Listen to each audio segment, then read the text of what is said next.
Alrighty, and welcome to Let's Get At It. Today I'm here with Marcus Schiller, the founder of EatDirt, an agricultural tech company that involves regenerative soil, as soil can be the innovative piece to how these farms can grow fresh crop and where our foods can be better for the body and ultimately providing ourselves with a better world. Marcus, welcome to the pod. Excited to be here, Drew. Awesome. So Marcus is a close friend to my cousin, Ben Friedman. Shout out, Ben. I'm figuring you're going to be listening to this. And Marcus and I met last year, really, and in September, I guess 2 years ago now, not in 2025, but in 2024. And we've kind of hit it off being relatable with founders and understanding the grind. And so I'm very excited for this pod. I got a couple of questions that I'll be asking you over the course of the next 25 to 30 minutes. The first one is something that I want to break the ice a little bit. I want to get you going. I want to see how your gears turn. And that's if I were to give you $50,000 right now, and I ask you to turn that into $1 million in the next 2 months, I want you to 2x this $50K I'm about to give you. How are you doing it? Who are you doing it with? And where are you doing it? I love that question. I mean, the easy answer for me is I'd invested in my company, EatDirt. I think at the stage we're at, I'd love to be able to take advantage of that growth stage that we're now entering. But I think that right now I'm finding, I just talked about it on LinkedIn the other day, but I'm finding that the accessibility of tools, both with vibe coding and with Substack and all the different ways that I think the creator economy is shifting in its own way towards a platformization of the creator economy. Imagine if with, the initial iPhone and the initial app store that people who were using the iPhone could publish the ideas they had for apps, right? How amazing that would be. And that's kind of the state that we're in right now. So I would probably find a bunch of innovative, maybe even college students, early graduates, and give them each $5,000 to vibe code and rapidly launch their own idea using probably Cloud Code and publish them on a singular site and see who can do the best and almost micro invest in that sense. I love that. Playing your own little Shark Tank game. And I love Absolutely. the way you talk about this creator economy. And that's true. When the iPhone came out and I was maybe, 8 years old, but those apps in the App Store were amazing, but the barrier to entry was so difficult. Because no one really knew how to get onto there. And those that did was it was a new age. It was a turning of the page. It was almost a new .com bubble in that sense. And nowadays you can vibe code an app and get on the App Store in the next, week or two. And honestly, in the last podcast with Finn Mallory, shout out Finn, we weave back into these other podcasts. And he talked about how in the past quarter, there has been more apps created than there pretty much has been in an X amount of period before that, a large sum. I don't want to say ever, but in definitely the years before, just because the accessibility is huge. And I love your idea to just pretty much invest, I guess, broadly across innovators across the country, and you just see what they can come up with. That's awesome. Absolutely. I think that it's taking the same approach that a lot of VCs take, right? They bet on a small percentage of their companies doing very, very well and making up for a lot of their losses. And I think to your point, one of the harder parts is it's going to be increasingly competitive.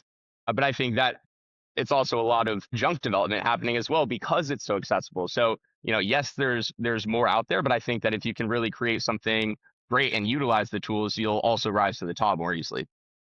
Completely agree with you there. I love that a lot. All right, so I've been asking this question, but I have not been framing it in the right way. It's gone straight over my head. The name of the podcast has not been intertwined into any of the questions. And so we're going to be asking you to be the first person to answer the signature question of the podcast of Let's Get At It. And that is, how do you get at it on the daily? What makes your routine different than the rest? That's a great question. I love it. First of all, I love the name Let's Get At It. I think it definitely encapsulates your energy, Drew. But I think for me, it kind of goes back to The Alchemist. I think that I went through a period for so long where I was fixated on productivity or whether it's optimizing for XY things, in the morning routine, nightly routine. And I definitely still have those elements. I love yoga. I love mindfulness, all those different things, but I think that for me, the best thing that I've learned is on the daily, I try and find new ways to check in with myself and follow the path of the day that, almost makes me intuitively feel like it's going to be the most successful day, whereas I think, a couple of years ago, I would sit down in the morning at the same time, set a priority list for the day, reflect on, did I accomplish those things? I think part of the both fun part and difficulty of being an entrepreneur is, you're continuously navigating an uncertain space where it's not as easy as, okay, I can set these benchmarks, hit them, and then define it as a successful day. Because that's always a moving target. So for me, I would say the best thing I do is approach every day with the same ultimate goal, but it might look really different in how those habits show up. I love the ability to differentiate your day to day because sometimes people get married to the routine. And you bring up this interesting word here on success, and you describe this as a moving target, which I think is extremely true because success is a dynamic scale. My version of success as a 15-year-old, a 20-year-old, and now 24-year-old is completely different. And my version of success 2 weeks ago is different than today. On a more granular level, still different nonetheless. And I love the ability that you can be mindful, but by doing different tasks. And so I know you're operating on a different thing day to day to day, but what are you doing right now? Marcus Schiller, January 14th, you woke up today, and how did you say, I'm going to win today if I do X, Y, and Z? That's a great one. I mean, I think for me, a big part of it is when you wake up, giving yourself the first 30 minutes to just kind of sit, whether it's however you do that. And I think that, obviously this was top of mind. I had a few, obviously the first thing that happens as we kind of joke with our whoop, you can tell right away our heart rate jumps, 20, 30 up, right? So we're obviously naturally going to jump to the things that we want to get done. I want to be able to reach out to X partner and secure this. I need to respond to here. All those things rush your head. But I think for me, I've taken a step back this year, and really thought about 2026 as a way of, okay, how can we orient everyone on my team or all the projects to be working in lockstep?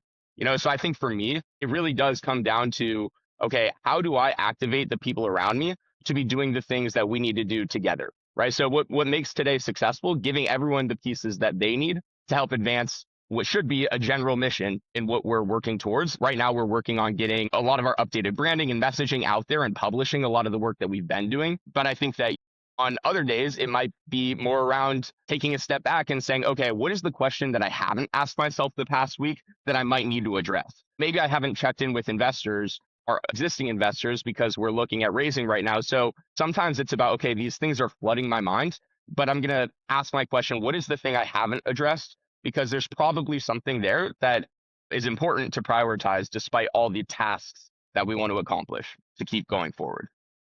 You're so innovative, and there's so many thoughts that can rush to your mind, especially as a founder. How do you organize these thoughts that you have when these thoughts, they feel like they come in like a tidal wave, but how do you make sure that they can kind of simmer? Yeah, 100%. Are you familiar with Obsidian? Right? It's kind okay. It's Yeah. when lava meets water. Oh, exactly. No, I've played like Minecraft. yeah, exactly. No, there's a big tool that, a lot of people before AI and NLMs, were using this thing to almost create a second brain. And I was really into that idea for a long time of, okay, how do I create, interlinking notes and ideas? So I'm not just creating files for ideas, but I want something that, is understanding the semantic links between everything, the relationships. And it was honestly, I just didn't ever get that into it. I felt like by trying to capture all these different notes and ideas, it made it too tangible and real. I like the idea space more than actually the definition of it sometimes. But what I found is a massive, massive tool now is taking your AI of choice. I'm a big Claude fan, really, really suggest other than OpenAI. And you can almost create a running log through history that allows it to understand your own synthesis of thoughts. So for me, a lot of times I will just create a new chat or, maybe a new Google Doc where I jot down my idea so it's there. I offload it, but I feed it into something that is going to have contextual understanding. So, I'm really interested in a lot of things around cybernetics, quantum theory, and I think that those apply, in many ways we've talked about in the past to how I approach my business model, designing it for emergence. That's also something that I need to keep distinctly separate from the operating activities of our day to day. And so for me, finding Claude is somewhere where I can offload it to and then it know that it's still something that I think about is really helpful for me not having to carry those diverse ideas in my head all the time. I completely agree. And the ability to leverage AI as a bank for information for your company is huge. Alec and I operate out of a shared drive, probably just like the next guy. Yep. But I mean, it's a massive thing to be able to make a market research doc and then put our thoughts in, and then you can throw it into ChatGPT. We have two tabs. It's like our thoughts from what we just had, and then what ChatGPT or Claude, which I'm more than happy to jump into. I'm curious to hear maybe after the call why, but it's just a massive leverage that we can take nowadays as founders, where we have these interns that have these infinite brains that are working at the speed of light, pretty much, where if you're not using it, you're moving at snail speed. Well, I love that. And I also think about it even broader than just, information basis. I mean, I almost think about it like a therapist, right? Like I believe that therapists still have fallacies just the same way that NLMs do. But the reason that you go to the same therapist, right, over and over again is that they're getting a better and better understanding of you so that the next time that you bring up something, they have all this context that allows them to get a better picture of what you're trying to say. Yeah. And so I think that's how I use AI is like, I understand that it has its fallacies. I understand it has flaws, but you go to a therapist to take what you're thinking, put it somewhere with someone who has context and be able to draw out an insight that allows you to let a lot of that go. And I think AI is very powerful for that. The synthesization of different ideas into something that you can just kind of take away as a core principle, or I believe this, it's really helpful. It's true. It really does kind of tailor to you like a pet, just, Right. how it Right. understands what the house is like. I love that. Absolutely. And especially for you who has such a wide array of thought, especially when you bring up terms like cybernetics and quantum theory. I remember our coffee chat we had when I was in Seattle, and you Yep. bring those words up, and I go, I got some research to do, and it's fascinating. Pretty much the quantum theory is that if it's not there, it doesn't I mean, it doesn't exist until it exists. And that experiment with the waves versus, what was it, the waves and the dots that go and the through it, and the particle. Yeah, yeah, the exactly. particle, the I second think that humans look at it is the second that it changes shape, which just goes to show that nothing is truly there unless it is there. If a tree falls I, in the forest, does it really make a sound? Do we need to get into that? I mean, I think I'll let you. I'll let that summary of it be where we sit with it. But I mean, I think that absolutely. I was listening to a podcast yesterday that talked about the difference between complex and complicated ideas or challenges. Right? Complicated, you can power with brain power your way through and figure it out. It's rocket science. It's really hard math problems. Complex problems are marriage, a relationship, starting a business. All those things are so complex. And I think managing what's complicated versus managing what's complex are two different challenges, and distilling complexity into something that allows you to keep moving forward is, I think, one of the biggest challenges of a CEO. Totally. And I want to talk about that a little bit. This complexity that is marriage, that is business, that is entrepreneurship. When along this path did you know that this is it? Where was that magical moment where you're doing it? You don't necessarily know if this is the right move. You're kind of half foot in, half foot out. And then this one moment happens and you say, wow, this is it. I'm an entrepreneur. I'm doing the right thing. Yeah, that's a great. I mean, it's a great question because I've tossed with that. I've been an entrepreneur my whole life. I started my first company in middle school and high school, and went down to Silicon Valley, did the whole thing. And I think that for me, I increasingly hated the word entrepreneurship or the definition of an entrepreneur. I think so many people threw it around as, "Oh, I'm an entrepreneur. I'm an entrepreneur," and I even told myself, "Okay, I'm not going to start my next company until I'm 100% sure that I'm ready." Right. And even when I did make that decision, I think the big thing actually, Ben, funny enough, the first moment that I really felt it was I was discussing different things with him about, my job that I was currently in at the time and different, ideas that I was having for next steps. And he told me that, honestly, Marcus, I know you well enough to know that the only way that you're going to find the culture that you are looking for in a company is if you create it yourself. Right. That was the first moment that I knew it resonated so immediately with all the different things I was feeling that I knew at that point, okay, I'm ready to build this. And I think the next moment was about a year ago. I think that, you're operating in such a space of uncertainty that, you have to get past all these extrinsic motivators. And I hit a point where I no longer was even considering exit path or any time-based you know, goals with what I was working towards, I realized I would be very, very comfortable if this was my lifelong pursuit. And that's when I knew that I had started the right company that matches everything that I believe in. I think that, I'm fortunate that my company is almost an expression of my own beliefs and characteristics. And so, I think that's the moment that I realized, okay, I'm exactly where I'm supposed to be. And, any other questions are just, they're fleeting. The most true thing is that I'm exactly where I need to be. I'm working on exactly what I need to be working on. Leave it to the Friedmans to hit you with the truth Right. and the hard hitters. Like Exactly. they will shoot you straight. And it is amazing to hear that you feel like Eat Dirt is a part of who you are, and you are a part of what Eat Dirt is. It is a intertwining, it's a complex relationship in terms of its identity. And I love that you can feel that way because similar to how Phil Jackson describes Dennis Rodman, you can't put a saddle on a Mustang and you kind of just got to let yourself roam. And I think that that's a beautiful thing, Marcus, because you're somebody that is an innovator and the ability to be dynamic in your day-to-day routine, not just with how you assert your success, but also with what you can get done, what you can achieve. You're the type of guy that just needs to be in the game for long enough, and you're going to meet the right people, achieve the right things, and you're going to impact society as you intend Marcus Schiller can. Absolutely. I mean, I think that I appreciate that. And I think that there's so many founders who have talked about, I love Steve Jobs when he talks about that moment where you realize that the rules and the ways that things are were set by people no smarter than you or me. You know what I mean? I think that that moment where you realize, I've talked to you about it, but I believe that ideas can carry gravity and the same way that mass does. And so I think that I appreciate you saying it about me. I think the same for anyone. When you focus on creating an initial snowball, eventually it's going to start rolling down the hill. And so I appreciate that. It's great. Gravity. It's like Joker. All it takes is a little push. Man. Exactly. So I let's have a get little into Joker energy. you do. And that's okay. Just don't go, all Heath Ledger on us. Just I because. won't. All right. So I'm curious, Marcus, as somebody that is such a big thinker, it's hard to stay within the confines of the surface level human mortal thinking. How do you elevate that thinking into something that is a far more spiritual, enlightening? Would you consider yourself spiritual, religious, or neither? And how did you come to this point?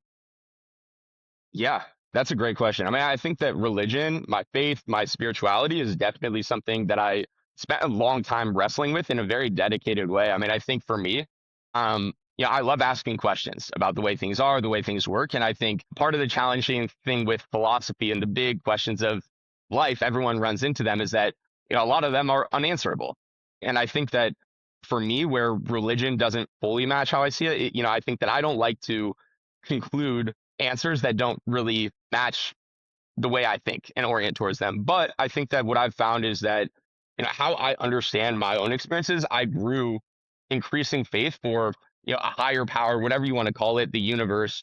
Um, and I think that the more that you can draw your attention towards the levels of consciousness that we might not be most primarily identifying with, those thoughts, those rushing things, I think that if you can draw your attention towards awareness instead of what you're directly aware of in front of you, I find that, but I'm not quite answering the question. I think that You are answering it.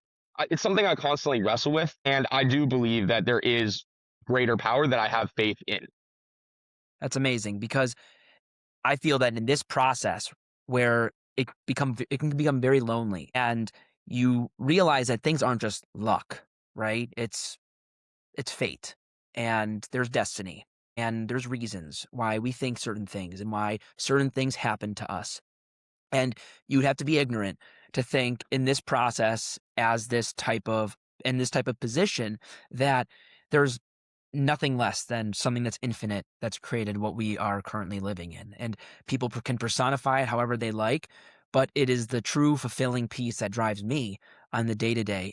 It is what I can fall back on. It is what I can feel safe with. It is what makes me marvel at outside when I get to go on a walk and just look at the trees and just blows my mind. How the heck are you standing here through these 4 seasons? I can barely stand outside without a coat on.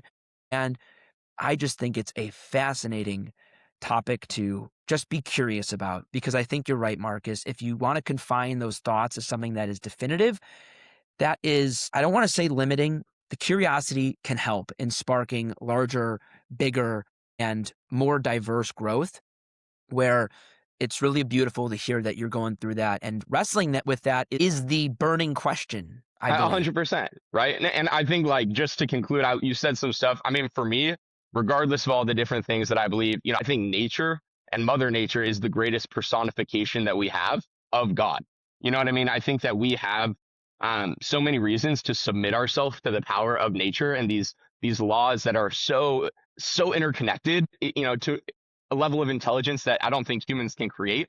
And there's something Can't even amazing. fathom. Right, exactly. And I think that to submit to that, to submit to the way that, things work in ways beyond our own comprehension, I think that that has faith and requires faith in and of itself. And I think sometimes it's harder to sit without a conclusion than to sit in that open space. I love that. Being able to sit in your own thoughts is really how we're able to grow. And I want to talk about your growth here for a moment, and I want to give some context. Marcus, you're somebody who is, are you 27, 28, 26. 26? Wow. So I didn't realize how close we were in age. Marcus, Still got a couple of years on you. yeah, no, you got a couple years on me. You got you're 26 years of age, and you have gone through this career of going to school, dropping out of school, going to Silicon Valley, starting your own company, being an executive assistant, battling cancer. How have all of these things that have happened before the ripe age of 27 truly impacted and molded to who you are today? Yeah, I think that's a great question, and there is no clear answer. I think that in a lot of ways, I think the different experiences that I've gotten the chance to experience, both the positives and the negatives, have obviously shaped me and given me skills that I otherwise wouldn't have had. And so, I think it actually does go back to faith in a lot of ways. I think that I have faith that, for example, my cancer diagnosis came at a time that allowed me to emphasize my health in a way that maybe I wasn't prior, right? And I think that it gave me a chance to have, I'm a big believer in human centered design, right? Well, I'm getting access to these niche, end edge tail experiences that not many people get to experience. And so I think for me, it was almost a way to approach every opportunity as a way to, define my own outcomes that made it all worth it, right? So for going through chemo, I went through a pretty intensive chemo. And I think for me, it was interesting to understand the range of pain or feelings that my body could experience that I otherwise wouldn't, And so I think for me, it was understanding that, okay, all of these experiences are giving me, skills and strengths that are naturally going to define what I end up investing in, what I end up prioritizing as a result of these. And so I think every experience that I've had has pushed me further down the path of intuitively navigating my life's decisions, right? I think that when I chose to drop out, I was, in theory, less than a year away of credits to complete it. And yet I got a lot of support, reasoning, even, a lot of my professors were even pushing me to continue in that direction of joining this, startup that would really advance my learning and give me a new exciting opportunity that would just create, again, a large surface area for learning different things that I wouldn't even otherwise run into. So I think I've approached every experience with openness towards what it can bring rather than judgment. It's amazing, Marcus, because somebody that faces all of this trial and tribulation can easily just bend at the mercy of what is currently getting in front of their way. But you seem to just look at the juxtaposition and just become grateful for every single moment that comes your way, which I think is just a key to abundance. If you want to use the word abundance and you want to try and figure out how you can arrive at that, it's the ability to get diagnosed with cancer, go through chemotherapy, get into situations where you're in college and you're almost done and everyone's telling you to stay, but you know deep in your heart that this is what you need to do. I mean, that is the wisdom that people try to go to ashrams and meditate for years to try and figure out. But there's no other way of learning that than being that. And you are an absolute example of what that Well, means. no, I appreciate that. And I also say I think that it gives me a leg up in certain instances too. I think one thing I've said for my company and really the state of humanity, I believe if we're so successful at increasing productivity with technology, well, why are we still working the same number of hours, let alone look at the declination of our health? Won't get into that. But, I think that I found that going through chemo and now working beyond that, I'm not going to spend 70 hours a week on work. I'm going to obviously do the things that I believe are necessary, but I value so many broader things than just what's immediately in front of me. And I think that's something that's hard to consider until you go through something that really questions how much time you have, all those different things, makes you touch death in a way that I'm like, okay, what do I want to spend my time on? And I think that has become a leg up where I can almost be contrarian without the fear of it, and that's become a positive, not a negative for what I'm now working on. It's remarkable to be able to have that perspective and take it for what it's worth. People never really reach that near death experience and they go through life and they look back in their rocking chair and they think, man, what if? Right. And I know for a fact that the universe gave you whatever trials, whatever tribulations to face because now, as 26, you get to attack it and you get to be grateful for it. And I think you're right. Why should we have the same working habits with hours and with expectation when technology has exponentially increased? Shouldn't our productivity and shouldn't our relationship with work not relate to that type of growth? Absolutely. I think that it's a question of what outcomes are we optimizing for, right? If output is the number one thing that we're defining for how we want to experience our life, I mean, I think that's unfortunate. I mean, I think there's a lot more, and I think that we can utilize technology to do a lot more now. Absolutely. Amazing. All right, so I have a couple more questions for you, and we kind of touched on Eat Dirt a little bit. Marcus, you're fascinating. I know you love what you do just by how your eyes light up when you say it. You're in love. You're in love with the I am. business, you're in love with the process, no different than being in love with a girl or having a marriage and relationship with that. And that is a beautiful thing to see. But in love, it's not just sunshine and roses. In love, it gets difficult. And there are long days and days that become weeks and weeks that mold into months where you start to feel like, am I really doing the right thing here? And it just, you just get tested is kind of where I'm getting at. How do you deal with this relationship, this love that you have for the process, both when it's ebbing to the highest high and also a long lull?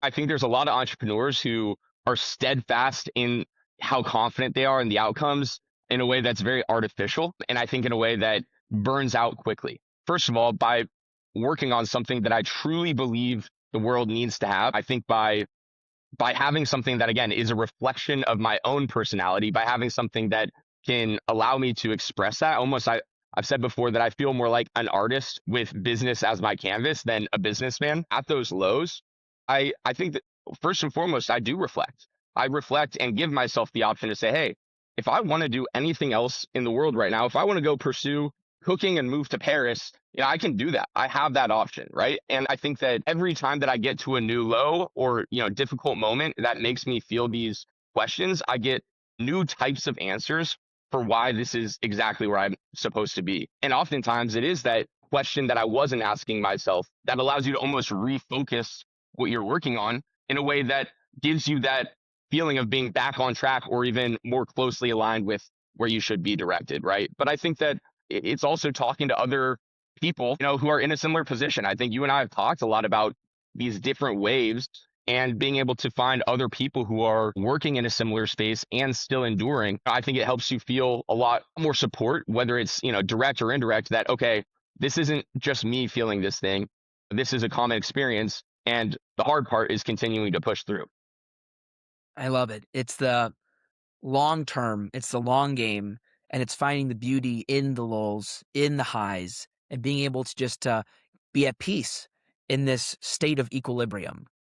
Absolutely. I mean, I think equilibrium is a great word. I think that any time that you can draw yourself back towards whatever your homeostasis is, everyone's going to have a different level that they fall to. I think that that is the day-to-day challenge of everything, right? You're going to have a lot of people, whether it's an asshole on the street or someone in your family doing something great for you. You don't want those to be the things that are responsible for how your day goes. If you're leaving it up to those things, then you never have control or agency, I would say, in how your day goes, right? And your week is defined by the days, and your life is a product of everything before it. So I think the more that you can find ways to pull yourself back towards homeostasis, hold yourself there, not only are you going to control your own outcomes, but that will rub off on others. You know what I mean?